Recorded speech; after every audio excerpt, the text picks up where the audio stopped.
உலக மக்களே வணக்கம். பிரதர் சிஸ்டர், கோயில் பணத்தை எடுத்து பொதுமக்களுக்கு செலவு செய்கிறது தவறில்லை, சரிங்களா? அது பொதுமக்களுடைய பணம். எடுத்து பள்ளிக்கூடம் கட்டலாம், ரோடு போடலாம், பஸ் ஸ்டாண்டு கட்டலாம், ரயில்வே ஸ்டேஷன் கட்டலாம், ரயில்வே கேட்டு கட்டலாம். விவரம் பொதுமக்கள் போராடம் வாரடம், இது தவறு இல்லை, சரிங்களா? ஆனால் வேறு மாதிரி தவறு நடக்குது, சரிங்களா? அதை எடுத்து இந்த மாதிரி பொதுமக்களுக்கு சேவை செய்கிறது தவறு இல்லை, ஆனால் வேறு மாதிரி பொதுமக்களை பாதிக்குது. சார், பொதுமக்கள்கிட்ட இருந்து 1000 வழியில் பணத்தை வசூல் செய்கிறீங்க, செய்யலாம், செய்ய முடியும். அப்புறம் எதுக்கு கடவுள்கிட்ட பணத்தை போட சொல்லி நீங்கள் களவாண்டுறீங்க? சொல்லுங்கள் சார். பொதுமக்கள்கிட்ட இருந்து பணத்தை பல வகையில் பிடுங்குறீங்க, பிடுங்கலாம்.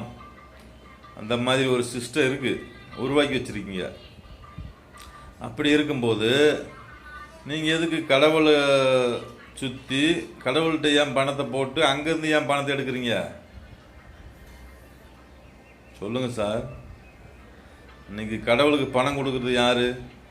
அதிகமாக ஏழைங்க. ஏன் கொடுக்குறாங்க? நம்மளும் பணக்காரன் ஆகணும் என்ற ஒரு வெறித்தனமான ஒரு பைத்தியம்னு வச்சுங்க. நம்மளும் பணக்காரன் ஆகணும். பணக்காரங்க அவங்க சுற்றி பார்க்க போகிற இடம்னு தெரியல, பொழுதுபோக்கு போகிறாங்க.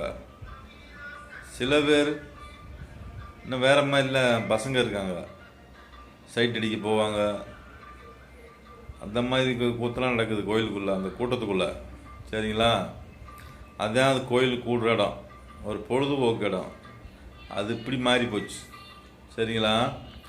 சார், பணத்தை வசூல் பண்ணலாம், பல வகையில் வசூல் பண்ணலாம். அரசு இந்த மாதிரி சிஸ்டம் வச்சுருக்கு. அப்படி இருக்கும்போது ஏன் சார் கோயிலில் வச்சு நீங்கள் பணம் வசூல் பண்ணுறீங்க? இப்போ கோயிலுக்கு போனால் விடுமுறை வருது, செலவு வருது, அப்போ பொதுமக்களுக்கு பல வகையில் நஷ்டம் வருது. இது அரசுக்கு நஷ்டம்தான். இப்போ பொதுமக்கள் ஒரு நாளைக்கு 1000 ரூபா சம்பாரிச்சு அதில் நீங்கள் 100 ரூபா வரி வாங்கினாலும் பொதுமக்களை பாதிக்காது.